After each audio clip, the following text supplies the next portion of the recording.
বিসমিল্লাহির রহমানির রহিম। আমি মোহাম্মদ কাইন ইসলাম কাব্য। আজকে আমরা চলে এসেছি পর্যায় সারণীর দ্বিতীয় পার্ট নিয়ে।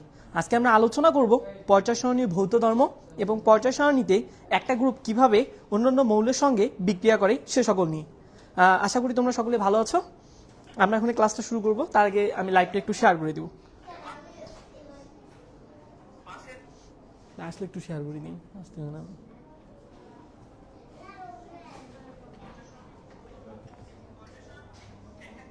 আচ্ছা, আজকে প্রথম আমাদের হচ্ছে পর্যায়বৃত্ত ধর্ম। কি নিয়ে আলোচনা করবো আজকে আমরা? পর্যায়বৃত্ত ধর্ম। তো পর্যায়বৃত্ত ধর্ম বলতে কি বোঝায় দেখো, তোমাদের সামনে স্লাইডে লেখা আছে যে সকল মৌলে এক বা একাধিক ইলেকট্রন। প্রথমে আমাদের টপিকের নাম হচ্ছে ধাতব ধর্ম। কি ধর্ম? ধাতব ধর্ম। তো ধাতব ধর্ম কারা প্রদর্শন করবে? ধাতুরা প্রদর্শন করবে। কারা প্রদর্শন করবে? ধাতুরা। এখন কোশ্চেন হচ্ছে যে ধাতু কাকে বলে? ধাতু কাকে বলে? তো দেখো আমরা হচ্ছে আলোচনা করি ধাতু কাকে বলে। ধাতু বলতে বোঝায়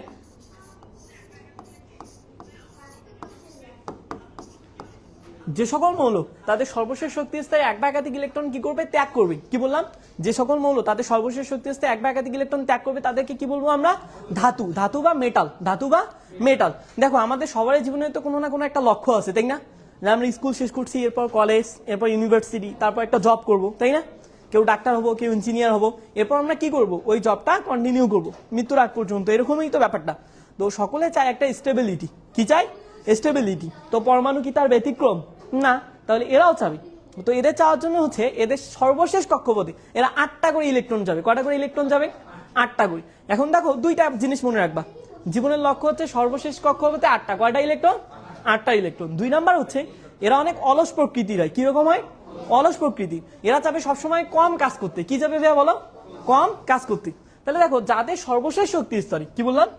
যাদের সর্বশেষ শক্তি স্তরে 1 অথবা 2 অথবা 3টা ইলেকট্রন থাকবে। কতটা বললাম? 1, 2 অথবা 3টা ইলেকট্রন থাকবে। তো এদের জন্য সহজ কাজ কি? এখানে যার একটা আছে, এ যদি 8টা পূর্ণ করতে চায় তাহলে এর হাতে অপশন কি? 7টা অ্যাবজর্ব করতে হবে, তাই তো? আর একটা কাজ করতে পারে যে একটা ছেড়ে দিবে। একটা কি করবে? ছেড়ে দিবে। এই দুইটাও ছেড়ে দিতে পারি, নাহলে একে কি করা লাগবে? 6টা গ্রহণ করা লাগবে, আর একে 3টা ছেড়ে দিতে হবে। তাহলে কোন কাজটা সহজ? 1, 2, 3টা ছাড়া সহজ, না 5, 6, 7 গ্রহণ করা সহজ? ছাড়া সহজ। তাহলে যাদের সর্বশেষ শক্তি স্তরে 1, 2 অথবা 3টা ইলেকট্রন থাকবে তারা কি করবে? ইলেকট্রনগুলো ত্যাগ করবে। ইলেকট্রন কি করবে? ত্যাগ করবে। আমরা কয়েকটা এক্সাম্পল দেখি, তাহলে ক্লিয়ার হবে বিষয়টা। সোডিয়াম। কি বললাম? সোডিয়াম। সোডিয়ামে ইলেকট্রন যদি আমরা করি তাহলে কি হয়? 2, 8, 1, তাই না? লাস্ট সেলে কয়টা আছে? একটা। সোডিয়াম কি করবে? ইলেকট্রনটা ছেড়ে দিবে। সোডিয়াম যদি ইলেকট্রনটা ছেড়ে দেয় তাহলে হবে Na+। কি হবে? Na+। মনে রাখবা, ধাতু ইলেকট্রন ছেড়ে দেওয়ার পর যে জিনিসটা তৈরি হয় তাকে বলা হয় ক্যাটায়ন। কি বলা হয়? তাহলে ধাতু ইলেকট্রন ছেড়ে কিসে কনভার্ট হয়? ক্যাটায়নে। কিসে কনভার্ট হবে? ক্যাটায়নে। তাহলে বুঝা গেছে? তাহলে ধাতু সমূহ কি করবে? তাদের সর্বশেষ শক্তি স্তরে 1, 2, 3টা ইলেকট্রন ত্যাগ করবে। তাহলে যারা ইলেকট্রন ত্যাগ করে তাদেরকে কি বলে? ধাতু বলে। তাদেরকে কি বলে? ধাতু বলে। আরেকটা জিনিস মনে রাখবা, ধাতুর শেষে সাধারণত আম থাকে। কি থাকে? যেমন বললাম সোডিয়াম, ম্যাগনেসিয়াম। বুঝতেছো কি? তাহলে যাদের শেষে কি থাকবে? আম থাকবে, তারা সাধারণত কি হয়? ধাতু হয়। ধাতুরা কি ধর্ম প্রদর্শন করবে? ধাতব ধর্ম। ধাতুরা কি ধর্ম প্রদর্শন করবে? ধাতব ধর্ম। মানে দেখো যে সকল মৌল এক বা একাধিক ইলেকট্রন ত্যাগ করে ধনাত্মক আয়নে পরিণত হয় তাদেরকে ধাতু বলে। কি বলে? ধাতু বলে। আমি কি বিষয়টা তোমাদেরকে বুঝাইতে পারছি? কি বলে? ধাতু বলে। আর ধাতুর ইলেকট্রন ত্যাগের এই ধর্মকে বলা হয় ধাতব ধর্ম। কি ধর্ম বলা হয়? ধাতব ধর্ম। যে মৌলের পারমাণবিক যত সহজে ইলেকট্রন ত্যাগ করতে পারে সেই মৌলের ধাতব ধর্ম তত বেশি। বিষয়টা বুঝাই দিই। সোডিয়ামের শেষে কয়টা থাকে? একটা। তাহলে ওকে কয়টা ইলেকট্রন ত্যাগ করতে হবে? একটা। ম্যাগনেসিয়ামের শেষে কয়টা থাকবে? 2। ম্যাগনেসিয়ামের পারমাণবিক সংখ্যা কত বলো? 12, তাই না? তাহলে কি হবে ইলেকট্রন বিন্যাস? 2, 8, তারপর কত হচ্ছে? 2। তাহলে সর্বশেষ কক্ষপথে কয়টা আছে? 2টা থাকলে কি করবে? ত্যাগ করবে। তাহলে কে বেশি সহজে ত্যাগ করতে পারবে? সোডিয়াম নাকি ম্যাগনেসিয়াম? বলো। সোডিয়াম। একটা ত্যাগ করা তো তুলনামূলক সহজ। কার থেকে? 2টা ত্যাগ করার থেকে। তাহলে আমরা কি বুঝতে পাইছি? বুঝছো? তাহলে ধাতব ধর্ম নিয়ে কারো কোনো কোশ্চেন আছে? না। তাহলে আমরা নেক্সট টপিকে যাবো। এরপর দেখো কি বলছে? অধাতব ধর্ম। তাহলে ধাতু সমূহ কি ধর্ম প্রদর্শন করে? ধাতব ধর্ম। তাহলে অধাতু সমূহ কি ধর্ম প্রদর্শন করবে? অধাতব ধর্ম। এখন কোশ্চেন হচ্ছে যে অধাতু জিনিসটা কি? অধাতু জিনিসটা কি?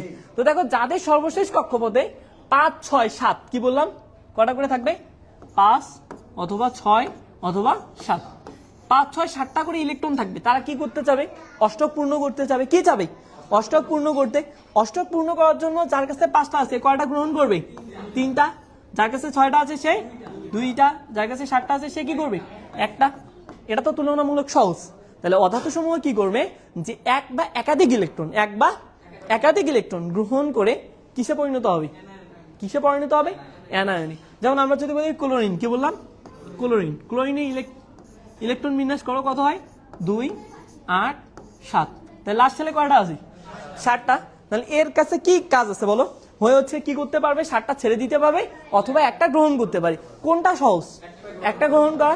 দ্যাটস ওয়াই ক্লোরিন একটা কি করবে? গ্রহণ করবে। গ্রহণ করার পর ক্লোরিন তো দেখো যে গ্রহণ করে, তোমরা যদি কারোর কাছে ধার নাও তাহলে কি নেগেটিভ না? আর যে দেয় সে ভালো, তাই না? আর যে নেয় সে কি খারাপ। তাহলে আমরা এখানে কি করবো? নেগেটিভ সাইন দিব। তাহলে কি হলো বলো? 2 8 8। বুঝতে পেরেছো? তাহলে আমার যেটা চাচ্ছিলাম সেটা আমার কাজও কি? আমি কি চাচ্ছিলাম? যে ক্লোরিনের লাস্ট ছেলে 8টা ইলেকট্রন, ক্লোরিনের লাস্ট ছেলে। তাহলে এই ক্লোরিন অ্যানায়ন এটা কি সফল হয়েছে? হয়েছে কিনা বলো? হয়েছে। তাহলে অধাতু সমূহ কি করে? তাদের সর্বশেষ শক্তি অবস্থায় এক বা একাধিক ইলেকট্রন কি করে? গ্রহণ করে। কি করে? গ্রহণ করে। আর গ্রহণ করার এই ধর্মটাই হচ্ছে আমাদের অধাতব ধর্ম। কি ধর্ম? এই দেখো, গ্রহণের এই ধর্মকে অধাতব ধর্ম বলে। কি ধর্ম বলে? অধাতব ধর্ম। যে মৌলের পরমাণু যত সহজে ইলেকট্রন গ্রহণ করতে পারে সেই মৌলের অধাতব ধর্ম তত বেশি। Concept clear? তাহলে দেখো আমরা যদি হচ্ছে পারমাণবিক সংখ্যার অর্ডারটা পড়ি, মনে আছে না তোমাদের? সোডিয়াম, ম্যাগনেসিয়াম, অ্যালুমিনিয়াম, তাই না? Silicon, phosphorus, sulphur, chlorine. তাহলে আমরা যদি হচ্ছে ক্লোরিন বলি, তার আগে কি আছে? সালফার। সালফার ইলেকট্রন বিন্যাস করলে কি হবে বলো? সালফারের পারমাণবিক সংখ্যা কত? 16। তাহলে কত হচ্ছে? 2 8 কত হচ্ছে? 6। তাহলে এক কয়টা গ্রহণ করতে হবে? 2টা। আর ক্লোরিনকে গ্রহণ করা লাগছে কয়টা? একটা। তাহলে কাকে বেশি গ্রহণ করা লাগতেছে? সালফারকে। তাহলে অধাতব ধর্ম বেশি কার হবে? দেখো কি বলছে? যে যত সহজে কি করতে পাবে? সহজে কে কাজ করতে পাবে? ক্লোরিন। আর কার জন্য একটু কঠিন হবে? সালফারের জন্য। তাহলে যে সহজে গ্রহণ করতে পারবে তাকে আমরা কি বলবো? তার অধাতব ধর্ম বেশি। বুঝা গেছে? তাহলে ধাতব ধর্ম ক্লিয়ার? ধাতব ধর্ম কে প্রদর্শন করে? ধাতু। অধাতব ধর্ম কে প্রদর্শন করে? অধাতু। ওকে, দেখো পরমাণুর আকার। এখন আমরা কি নিয়ে পড়ালেখা করব? পরমাণুর আকার। তো পরমাণুর আকার বাম থেকে ডানে গেলে কি হয় এটা আমরা দেখব, আবার উপর থেকে নিচে গেলে কি হয় সেটা আমরা দেখব। তোমরা যদি হচ্ছে মনে থাকে তোমাদের, আমরা যখন পর্যায় সারণী পড়ছিলাম, প্রথম পর্যায়ে আমাদের কি ছিল বলো তো? হাইড্রোজেন। আর এদিকে কি ছিল? হিলিয়াম, তাই না? তারপর আমাদের কি ছিল বলো তো? লিথিয়াম থেকে নিয়ন পর্যন্ত। কি পর্যন্ত ছিল? নিয়ন। এরপর তৃতীয় পর্যায়ে যদি আমরা বলি কি ছিল? সোডিয়াম, ম্যাগনেসিয়াম, তাই না? তারপর কি বলো? অ্যালুমিনিয়াম। এরকম ছিল না? তো দেখো যখন বাম থেকে ডানে যাচ্ছে, কি বললাম? বাম থেকে ডানে যাচ্ছে, তখন দেখো কি হচ্ছে? একটু চুপ করতে বলো। যখন সোডিয়ামের আমরা ইলেকট্রন বিন্যাস করব তখন কত ছিল বলো? 2 8। তারপর কত? 1। ম্যাগনেসিয়ামের ক্ষেত্রে কি হবে? 2 8 2। অ্যালুমিনিয়ামের ক্ষেত্রে 2 8 3। এরপর কি আছে বলো? সিলিকন, তাই না? সিলিকন। তারপর কি আছে? ফসফরাস, তারপর সালফার, তারপর ক্লোরিন, তারপর আর্গন। তো আমরা যখন বাম থেকে ডানে যাব দেখো একটা করে প্রোটন বাড়বে। একটা করে কি বাড়বে? প্রোটন বাড়বে। আর প্রোটন সংখ্যা যত, ইলেকট্রন সংখ্যা কত হয়? ঠিক ততটি। তো আমার যদি প্রোটন সংখ্যা বাড়ে তাহলে আমার কি হবে? ইলেকট্রন সংখ্যা বাড়বে। আর প্রোটন আর ইলেকট্রন পরস্পরকে কি করে বলো? আকর্ষণ করে। প্রোটন ও ইলেকট্রন পরস্পরকে কি করে? আকর্ষণ করে। যখন প্রোটন সংখ্যা ও ইলেকট্রন সংখ্যা বৃদ্ধি পাবে তখন আকর্ষণ বল বৃদ্ধি পাবে। যদি আকর্ষণ বল বৃদ্ধি হয় তাহলে তারা কি হবে? সংকুচিত হয়ে যাবে। কি হয়ে যাবে? সংকুচিত হয়ে যাবে। বুঝছো কি ব্যাপারটা? দেখো এটা হচ্ছে নিউক্লিয়াস। এটা কি বললাম? নিউক্লিয়াস। তো আমার এখানে কি থাকে? অরবিটাল, তাই না? কি থাকবে? অরবিটাল। তো আমার ফার্স্ট শেলে ইলেকট্রন থাকবে 2টা, তারপরে 8টা। তারপর আমি দেখো আমি যখন বাম থেকে ডানে যাচ্ছি প্রত্যেকটা পরমাণুর পরবর্তী পরমাণুর পারমাণবিক সংখ্যা 1 বৃদ্ধি পাচ্ছে। কত করে বৃদ্ধি পাচ্ছে? 1। যখন 1 বৃদ্ধি পাচ্ছে তখন ইলেকট্রন সংখ্যাও একটা বৃদ্ধি পাচ্ছে। তাহলে অধিক সংখ্যক প্রোটন অধিক সংখ্যক ইলেকট্রনকে কি করবে? বেশি আকর্ষণ করবে। কি আকর্ষণ করবে? বেশি আকর্ষণ করবে। আর যখন বেশি আকর্ষণ করতেছে তাহলে পরমাণুর আকার কি হবে? ছোট হবে। তাহলে আমরা কি বললাম?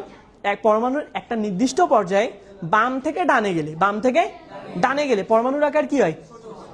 Concept clear? এবার দেখবো আমরা উপর থেকে নিচে। কি দেখবো ভাইয়া? উপর থেকে নিচে। দেখো যে কোনো একটি পর্যায়ে যতই বাম দিক থেকে ডান দিকে যাওয়া যায় পরমাণুর আকার বা পারমাণবিক ব্যাসার্ধ তত কমতে থাকে। এতটুকু পর্যন্ত ক্লিয়ার? এটা আমরা বুঝাইলাম এতক্ষণ, তাই তো? এবার আমরা দেখবো গ্রুপ। কি দেখবো? গ্রুপ। আচ্ছা, প্রথমে আমাদের কি ছিল? হাইড্রোজেন, তাই না? এরপর নিচে কি ছিল বলো? লিথিয়াম, তারপর সোডিয়াম, তারপর আচ্ছা এখানে যদি আমরা লক্ষ্য করি তাহলে বিষয়টা বুঝতে পারবো। হাইড্রোজেনের ক্ষেত্রে প্রোটন সংখ্যা কত? 1, তাহলে তার ইলেকট্রন সংখ্যা কত হবে? 1। ওকে, দেখো হাইড্রোজেনের হচ্ছে প্রোটন সংখ্যা কত? 1, তাহলে ইলেকট্রন কত হবে? 1। এরপর দেখো লিথিয়াম, লিথিয়ামের প্রোটন সংখ্যা কত? লিথিয়ামের প্রোটন সংখ্যা হচ্ছে 3, তাই না? 1, 2, বুঝছো? তাহলে লাস্ট সেলে কয়টা ইলেকট্রন আছে? 2টা। তাহলে মানে এখানে অরবিটাল আমাদের কয়টা লাগতেছে? অরবিট 2টা। অরবিট কয়টা লাগতেছে? 2টা। প্রথম শক্তি স্তরে ইলেকট্রন থাকবে 1টা, দ্বিতীয় শক্তি স্তরে ইলেকট্রন থাকবে কয়টা? 2টা, বুঝছো? তাহলে এবার দেখো এখানে হচ্ছে আমার প্রোটন সংখ্যা বাড়তেছে। প্রোটন সংখ্যা কি হচ্ছে? বাড়তেছে। আর প্রোটন সংখ্যা বাড়লে ইলেকট্রন সংখ্যাও কি হবে? বাড়বে। আর অধিক সংখ্যক প্রোটন, অধিক সংখ্যক ইলেকট্রন পরস্পরকে কি করবে? সজোরে আকর্ষণ করবে। তাই পরমাণুর আকার কি হওয়ার কথা? ছোট হওয়ার কথা। কি হওয়ার কথা বলো? ছোট হওয়ার কথা। কিন্তু নতুন করে একটা শক্তি স্তর যুক্ত হয়, কি বললাম? নতুন করে একটা শক্তি স্তর যুক্ত হয়, পরমাণুর আকার যতটুকু ছোট হবে তার থেকে বেশি বৃদ্ধি পাবে। তার থেকে বেশি কি হবে? আমার হ্রাস পাচ্ছে কিসের জন্য? আকর্ষণ বলের কারণে। আর বৃদ্ধি পাচ্ছে কিসের জন্য? একটা নতুন শক্তি স্তর যুক্ত হওয়ার কারণে। একটা নতুন শক্তি স্তর কি হওয়ার কারণে? যুক্ত হওয়ার কারণে। Concept clear? এবার দেখো সোডিয়াম, সোডিয়ামের ইলেকট্রন সংখ্যা কত? 11। কত? 11। তাহলে কত হচ্ছে? 2, 8, তারপর কত? 1, তাই না?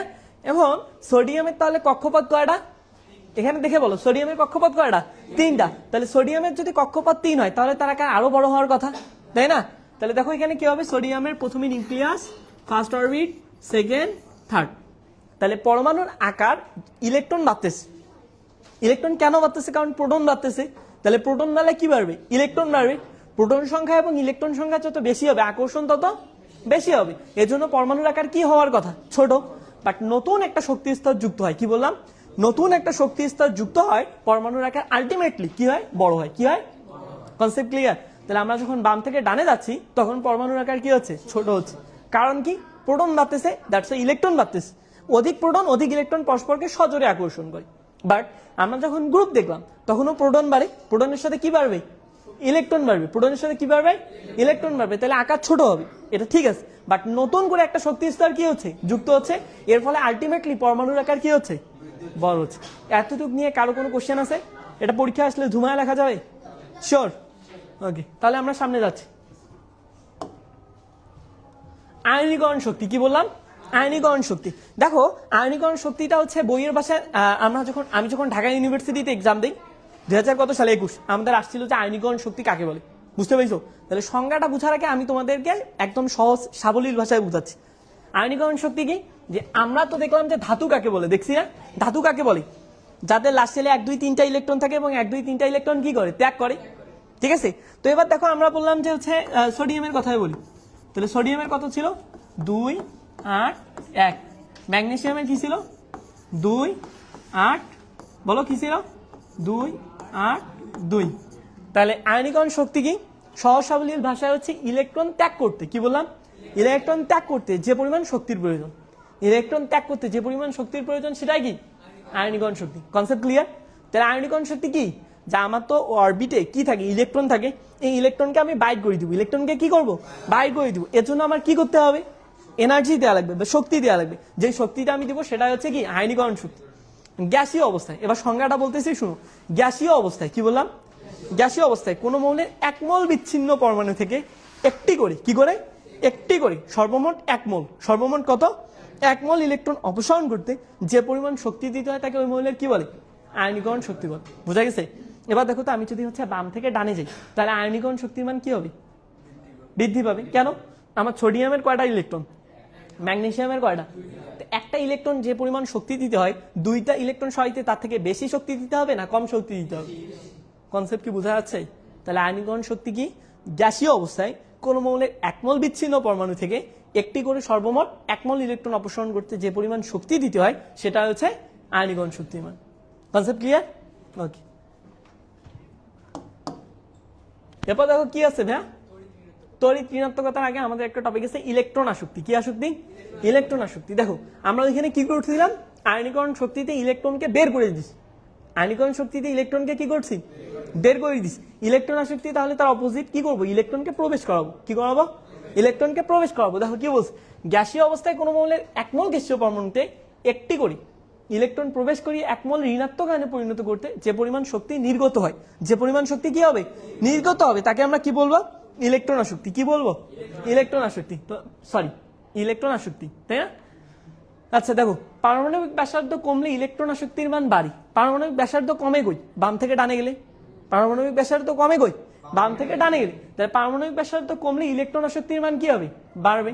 তাহলে দেখো আমি কি বললাম, যদি হচ্ছে আমি বাম থেকে ডানে যাই, কি বললাম, বাম থেকে ডানে যাই, তাহলে ইলেকট্রন আসক্তির মান কি হবে বলো, বাড়বে। কি হবে, বাড়বে।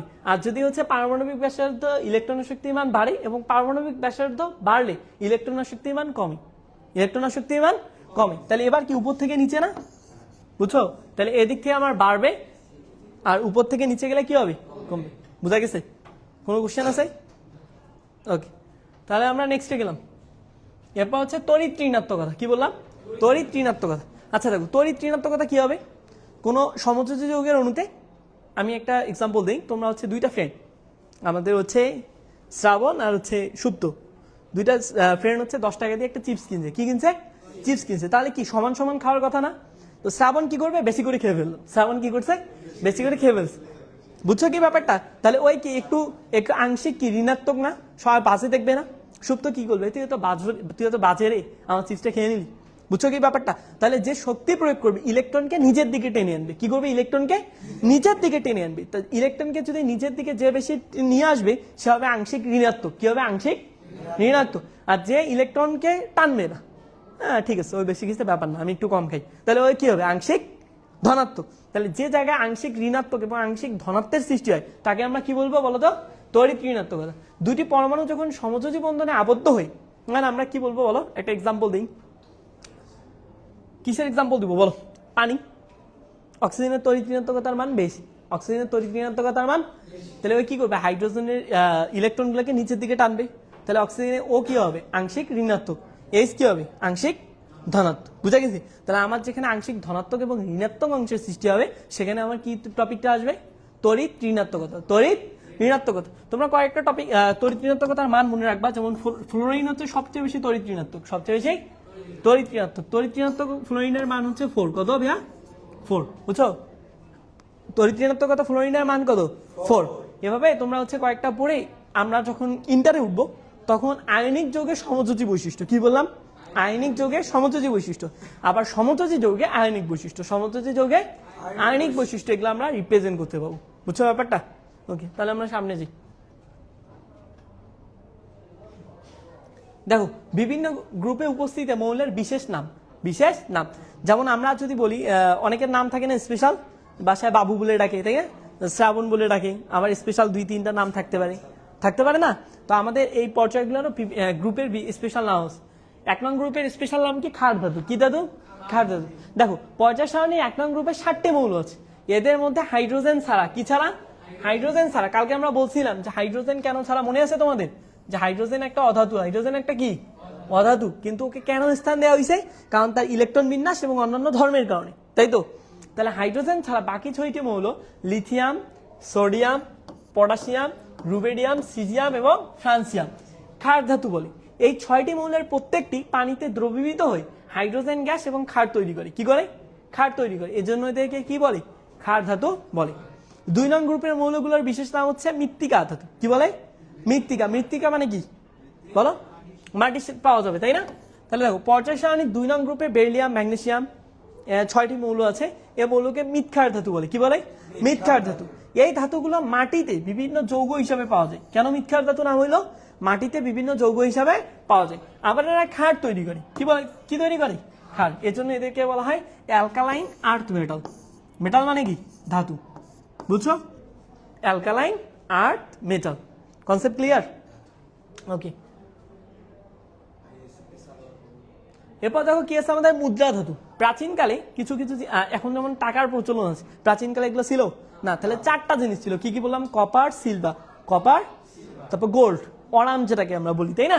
তাহলে দেখো এখানে 4টা আছে তোমাদের। তারপর রঞ্জেনিয়াম, কপার, সিলভার, রঞ্জনিয়াম, তারপর হচ্ছে গোল্ড বা অরাম। এই 4টা মৌলকে প্রাচীনকালে কি হিসেবে ব্যবহার করা হইতো? মুদ্রা হিসেবে। কি হিসেবে ব্যবহার করা হইতো? মুদ্রা হিসেবে। এর জন্য এদেরকে কি বলে? মুদ্রা ধাতু। কি ধাতু বলে? মুদ্রা ধাতু। বুঝা গেছে? এবার দেখো হ্যালোজেন গ্রুপ। আমরা জানি যে পর্যায় সারণী 17 নং গ্রুপে, পর্যায় সারণী ফ্লোরিন, ক্লোরিন, ব্রোমিন, আয়োডিন আমরা পড়ছি না? এই 7টা মৌলকে আমরা কি বলবো বলো তো? হ্যালোজেন। 6টা মৌলকে কি বলবো আমরা? হ্যালোজেন। দেখো গ্রুপ 6 এর 6টি মৌলকে হ্যালোজেন বলা হয়। এই হ্যালোজেন গ্রুপের 6টি মৌল দেওয়া আছে। এই সকল হ্যালোজেন মৌলকে এক্স দ্বারা প্রকাশ করা হয়। কি দ্বারা প্রকাশ করা হয়? এক্স দ্বারা প্রকাশ করা হয়। হ্যালোজেন মানে হচ্ছে লবণ উৎপাদনকারী। হ্যালোজেন মানে কি? লবণ উৎপাদনকারী। এর মূল উৎস হচ্ছে সামুদ্রিক লবণ। কি লবণ? সামুদ্রিক। হ্যালোজেন মৌলগুলোর সাথে ধাতু যুক্ত হয়ে লবণ গঠিত হয়। হ্যালোজেন মৌলের সাথে ধাতু যুক্ত হয়ে কি গঠিত হয়? লবণ গঠিত হয়। যেমন ফ্লোরিনের সাথে সোডিয়াম। সোডিয়াম একটা কি বলতো ভাইয়া? ধাতু। ফ্লোরিনের সাথে যুক্ত হয় কি উৎপন্ন করবে?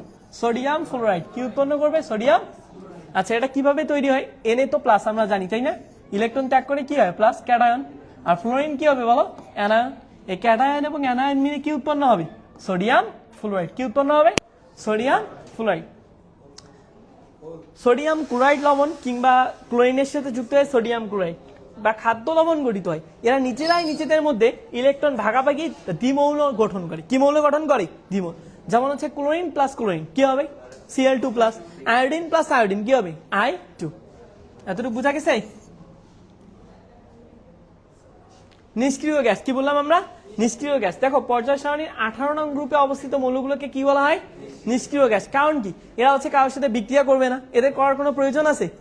আমরা জানি সর্বশেষ কক্ষপথে কয়টা ইলেকট্রনের দরকার? 8টা। আর হিলিয়াম ব্যতীত বাকি যারা আছে সবারই কয়টা করে ইলেকট্রন আছে? তাহলে এরা কারোর সাথে বিক্রিয়া করবে? এই জন্য এদেরকে প্যারাফিন বা আসক্তিহীনও বলা হয়। কি বলা হয়? আসক্তিহীন। কিহীন? আসক্তিহীন। অর্থাৎ কারো প্রতি এদের কোনো চাওয়া পাওয়া কোনো কিচ্ছু নেই। তাই এরা কারোর সাথে বিক্রিয়া করবে না। ইলেকট্রন ত্যাগ করবে? ইলেকট্রন গ্রহণ করবে না। তাহলে দেখো এই মৌলগুলো সবচেয়ে বাইরের কক্ষপথে ভাগাভাগি কোনো যৌগ গঠন করতে চায় না, রাসায়নিক বন্ধন গঠন করে না। আমি যেগুলো বললাম এখানে এগুলো লেখা আছে। হ্যাঁ, এরপর হচ্ছে দেখো অবস্থান্তর মৌল। কি মৌল? অবস্থান্তর মৌল। দেখো পর্যায় সারণীর 3 নং গ্রুপে কালকে আমরা পড়ছিলাম, মনে আছে? পর্যায় সারণীর 3 নং গ্রুপ থেকে 12 নং গ্রুপের মৌলগুলোকে অবস্থান্তর মৌল বলা হয়। কি বলা হয়? এর রঙিন যৌগ গঠন করে। কি যৌগ গঠন করে? তারপর প্রভাবক হিসাবে কাজ করে। কি হিসাবে কাজ করে? প্রভাবক। আচ্ছা, এটা আমরা হচ্ছে সামনে যখন যাবো তখন ভালো করে পড়বো, তবু আমি তোমাদেরকে একটু বুঝাই দিই। এরা সাধারণত ডি ব্লকের মৌল হয়। কি মৌল হয়? D block. তো ডি ব্লক যে থাকে, ডি এর 5টা থাকে। কয়টা? 5টা কি? D X Y, D Y Z, D Z X, D X square minus Y square, D Z square. তো এটা 2টা অবস্থা তৈরি হয়। কি 2টা অবস্থা তৈরি হয়? 2টা। একটাকে বলা হয় ডিজেনারেট অবস্থা, একটাকে বলা হয় নন ডিজেনারেট অবস্থা। কি বললাম? ডিজেনারেট, একটা হচ্ছে নন ডিজেনারেট। তো তখন শক্তির একটা তারতম্য তৈরি হয়। শক্তির একটা কি তৈরি হয়? তারতম্য। এর ফলে একটা রিফ্লেকশন বা আলো দেখা যায়। এর জন্য আমরা বলি যে এই সকল যৌগ কি যৌগ গঠন করে? রঙিন যৌগ গঠন করে। বুঝা গেছে? তাহলে কারা করে? D block. এদেরকে আমরা কি বলবো? অবস্থান্তর মৌল। কি বলবো? অবস্থান্তর। পর্যায় সারণীতে এদের অবস্থান কত? 3 থেকে 12। 3 থেকে 12। আবার এরা প্রভাবক হিসাবে কাজ করে। কি হিসাবে কাজ করে? প্রভাবক। যেমন দেখো আমরা যদি বলি যে হচ্ছে আমরা জৈব যৌগ পড়বো সামনে, তখন দেখবো যে হচ্ছে CH2, তারপর হচ্ছে CH2। এটার নাম কি জানো? এটার নাম কি? ইথিন। কি নাম? ইথিন। ইথিন থেকে আমাদের ইথেন উৎপন্ন করা যায়। কি উৎপন্ন করা যায়? ইথেন। কিভাবে? হাইড্রোজেন সংযোজন করে। কিভাবে? হাইড্রোজেন। দেখো এখানে হাইড্রোজেন কয়টা? 4টা। এখানে হাইড্রোজেন কয়টা? 6টা। কয়টা? 6টা। তাহলে আমরা এখানে কি করবো? H2 যোগ করবো। H2 যোগ করবো। তখন আমরা নিকেল প্রভাব ইউজ করবো। কি করবো? নিকেল। এর জন্য বলা হয়েছে প্রভাবক হিসাবে। কি হিসাবে? প্রভাবক। প্রভাবক কারা? যারা বিক্রিয়া অংশগ্রহণ করে না, বাট বিক্রিয়া হইতে সাহায্য করে। বিক্রিয়া হইতে কি করবে? Concept clear? তাহলে অবস্থান্তর মৌল কি করে? রঙিন যৌগ গঠন করে, প্রভাবক হিসাবে কাজ করে। বুঝতে পেরেছো? কার কোনো কোশ্চেন আছে? আচ্ছা, দেখো ক্যালসিয়ামকে কেন মিথ্যার ধাতু বলা হয়? তোমাদের জন্য কোশ্চেন, তোমাদের এসএসসি পরীক্ষার ক্লাস। ক্যালসিয়ামের অবস্থান কোথায়? আমরা ফার্স্ট টাইম কি করবো? ক্যালসিয়ামের ইলেকট্রন বিন্যাস করবো। ক্যালসিয়ামের পারমাণবিক সংখ্যা কত? 20। কত? 20। দেখো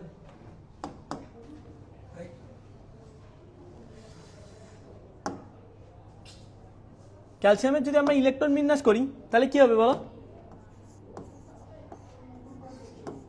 1s2, 2s2, 2p6, 3s2, 3p6, 4s2, তাই না? দেখো এটা কোন ব্লক মৌল? এস ব্লক মৌল। তাহলে অবস্থান কোথায়? পর্যায় সারণীতে 4 নং পর্যায়। গ্রুপ কত? 2 নং গ্রুপ। আমরা দেখলাম যে পর্যায় সারণীর 2 নং গ্রুপের মৌলসমূহকে কি বলা হয়? মৃৎক্ষার ধাতু। কেন? কারণ কি এদেরকে মাটিতে বিভিন্ন যৌগ হিসাবে পাওয়া যায়, তাই না? আমরা তো পড়ছি যে পর্যায় সারণীর 2 নং গ্রুপের মৌলগুলোকে কেন মৃৎক্ষার বলে। কোশ্চেনটা কি তোমরা রিলেট করতে পারছো? ওকে। তারপর গবেষণার ক্ষেত্রে, আমরা নতুন অন্য স্লাইডে লিখছি কোশ্চেনটা, তাই না? এখানে ছিল আমাদের কোশ্চেনটা, আমি ওই স্লাইডে লিখছি। ক্যালসিয়ামকে কেন মৃৎক্ষার ধাতু বলা হয়, বুঝে গেছে? আচ্ছা দেখো, হিলিয়াম কেন নিষ্ক্রিয় গ্যাস, ব্যাখ্যা করো। হিলিয়ামের পারমাণবিক সংখ্যা কত? 2। ইলেকট্রন বিন্যাস যদি আমরা করি তাহলে কি হবে? 1s2। কত হবে? 1s2। তো 1s2 যদি হয় তাহলে দেখো তো প্রথম কক্ষপথে 2টা ইলেকট্রন থাকলে তো এই স্থিতিশীল, তাই না? প্রথম ছেলে সর্বোচ্চ কয়টা ইলেকট্রন থাকতে পারে? 2টা। ওর আছে কয়টা? 2টা। তাহলে ওই কি আর কোনো সাথে বিক্রিয়া করবে না? আবার দেখো হিলিয়াম তো হচ্ছে অনেক ছোট, পারমাণবিক আকার কত? অনেক ছোট। তাহলে হচ্ছে আমি যদি ইলেকট্রন বের করতে চাই তাহলে কি করতে হবে? অত্যাধিক শক্তি প্রয়োগ করতে হবে। এই জন্য আমরা ত্যাগ করতে পারবো না, আবার গ্রহণ করাইতে পারবো না। এজন্য হিলিয়ামও সাধারণত কারোর সাথে কি করবে না? রিয়াকশন দিবে না খুব সহজে। এর জন্য আমরা হিলিয়ামকেও কি বলবো? নিষ্ক্রিয় গ্যাস। যেমন হানিফ ভাইকে ডাকো। এরপর দেখো পর্যায় সারণীর সুবিধা। আচ্ছা ঠিক আছে, তখন বলবো আমি। পর্যায় সারণীর সুবিধা দেখো, আমরা যে পর্যায় সারণী পড়লাম কালকে থেকে আজকে পর্যন্ত, আসলে লাভ কি, তাই না? লাভ তো থাকতে হবে কিছু। তো পর্যায় সারণীর সুবিধা প্রথমে হচ্ছে রসায়ন পাঠ সহজীকরণ। রসায়ন পাঠ কত কি করণ? সহজীকরণ। দেখো পর্যায় সারণীতে কতগুলো মৌল আছে? 118টা। এখন আমরা যদি হচ্ছে কিছু বৈশিষ্ট্য পড়ি, যেমন গলনাঙ্ক, কি বললাম? গলনাঙ্ক, স্ফুটনাঙ্ক, তারপর হচ্ছে বিক্রিয়া, কি বললাম? বিক্রিয়া। তো ধরো আমরা যদি সহজ খুব সহজে 8টা করে বৈশিষ্ট্য পড়ি, কয়টা করে বৈশিষ্ট্য পড়ি? 8টা। তাহলে আমাদের টোটাল মৌল কয়টা? 118। গুণন কত দাও তুমি? 8। তাহলে কত হচ্ছে? 944। কত হচ্ছে? 944। তাহলে আমাকে আলাদা করে 944টা বৈশিষ্ট্য মনে রাখা লাগবে।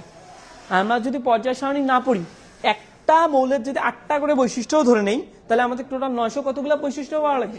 944টা। এটা কি অনেক কঠিন না? তাহলে আমি যদি পর্যায় সারণী দেই, এরপর বিভিন্ন পর্যায় এবং গ্রুপে ভাগ করি, তাহলে গ্রুপগুলোর ধর্ম তো সাধারণত একই, তাই না? সোডিয়ামের যে ধর্ম, ম্যাগনেসিয়ামের সেই ধর্ম। একই গ্রুপের মৌলগুলো একই ধরনের ধর্ম প্রদর্শন করে না? পর্যায় সারণী কি? যে সারণীতে একই ধর্ম প্রদর্শনকারী মৌলগুলোকে একটা নির্দিষ্ট গ্রুপে রাখা হয়।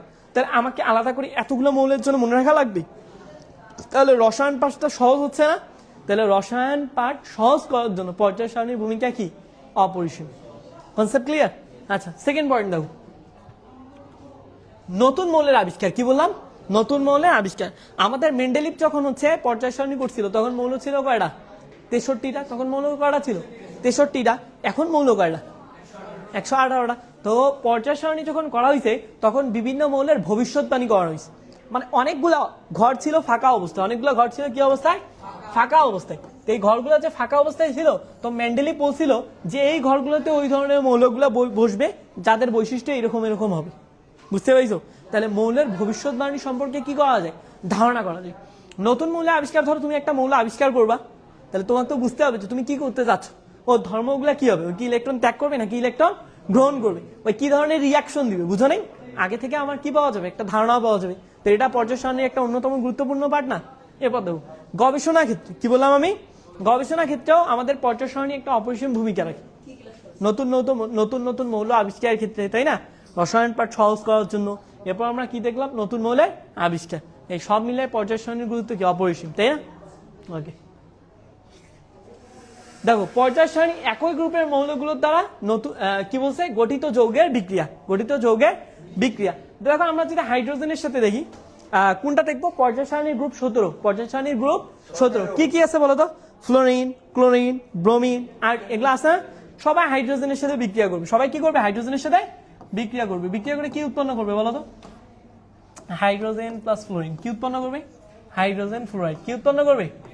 ফ্লোরাইড। তারপর hydrogen plus chlorine. Hydrogen plus chlorine কি উৎপন্ন করবে বলো? Hydrogen chloride. Hydrogen chloride. বুঝতে তো? তাহলে দেখো একটা যদি আমি বিক্রিয়া মনে রাখি, তাহলে ওই গ্রুপে যতগুলো মৌল আছে সবার সম্পর্কে আমি একটা ধারণা পাবো না, যে এরা সাধারণত কি ধরনের বিক্রিয়া দিবে।